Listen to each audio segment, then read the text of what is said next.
Machines aren't functional. How many times have you heard someone say that and you know it's not true, you know it's overly vague, but you're not exactly sure what to say in response other than just either nothing or something like, no, machines are awesome. But today I want to talk about one of the many features of machines that makes them functional, especially for the goals that they're trying to accomplish.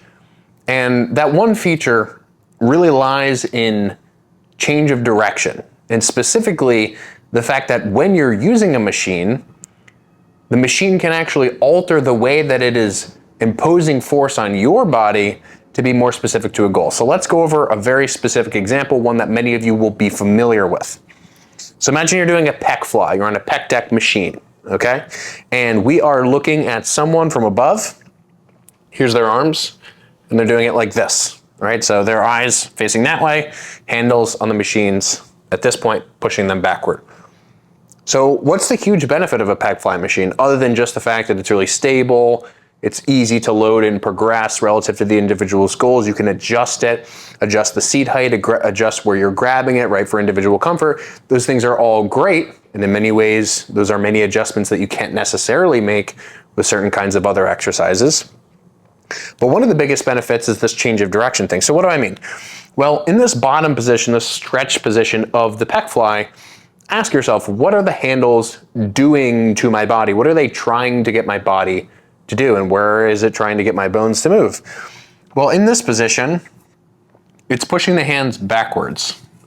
And so in essence, it's matching the function of the pecs in this position, right? Because if your arms are here, what is the function of, all these different pecs to a variety of different directions? The upper pecs, the lower pecs, they pull in different directions. But for the purposes of this conversation, when your arms are here, the pecs pull the arms forward. And so in this position, when your arms, are on the handles and you're in this stretched phase of the movement, the intent of the machine is matching the intent of the pecs, to train the pecs, right? But what happens as we bring the hands forward?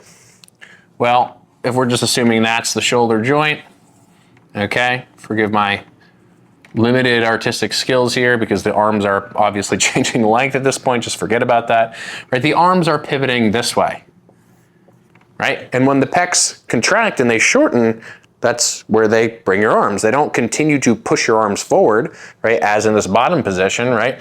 They don't just, forever and ever continue to just pull your arm off your body.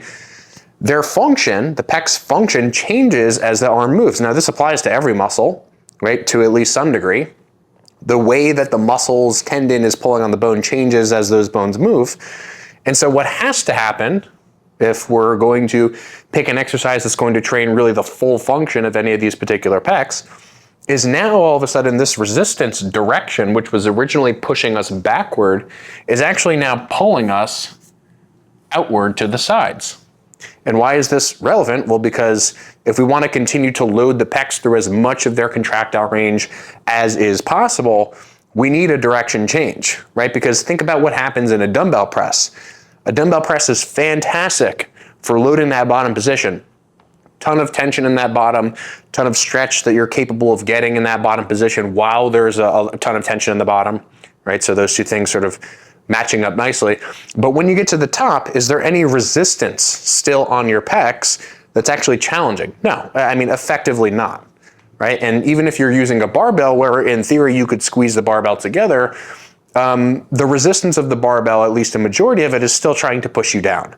And so that top half of the motion, because your hands are constrained, really ends up being a triceps sort of a thing anyway, right? So it's not that that means that those exercises are bad, and in fact, those exercises have features and upsides and unique characteristics that a PEC fly doesn't possess. But to the argument of machines are functional, right? Could you make a better case for training the PEC than something that actually accounts for the change in contraction and the change in direction that your bones are moving throughout the course of a PEC contraction? I'd argue that you couldn't, right? And even something like a converging press will still be, in my opinion, a little bit less chest specific relative to something like a PEC fly, just given the triceps involvement in that instance. And there's very minimal, if any, really biceps involvement in something like a chest fly, right? No one like finishes a set of chest flies because they're like trying to curl the weight too much, right? It's more so just like a pure pec thing, at least in my experience. So this is one of the many reasons that machines are indeed functional, especially for the specific goal once you've defined a specific goal. And it's one of the many reasons that in addition to free weights, in addition to cable implements, you should also strongly consider using machines, especially if that machine aligns with the goal, i.e. if I'm trying to train my pecs, a pec fly makes a hell of a lot of sense. So this was just a very short sort of mini lesson on one of the many reasons that machines are in fact incredibly valuable, beautiful in some ways, and perhaps a different framing for those of you who are maybe still on the fence, like not really sure about this whole machine thing, I don't really feel comfortable using them, whatever. First of all, if that's your preference, that's your preference. I'm not going to try to change your mind. But when the barbell was introduced to fitness, to the fitness industry, to gyms all around the world, right? Or just to different locations all around the world, the barbell was, in essence, kind of like what machines are now, right? Like machines and the highest end machines are essentially on the sort of cutting edge of technology in lifting weights. And at one point, that was the barbell too. And at one point, when people saw barbells, they were probably like, what the hell is this thing?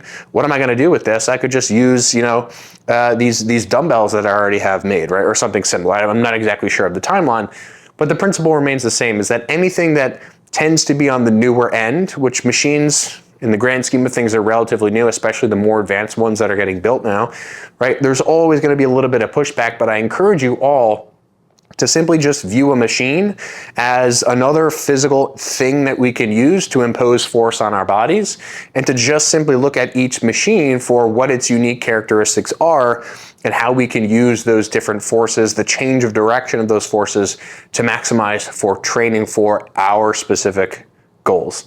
So rather than saying machines are good or bad, free weights are good or bad, each of them has their upsides and downsides, but this is a huge upside, at least in the context of training the pecs.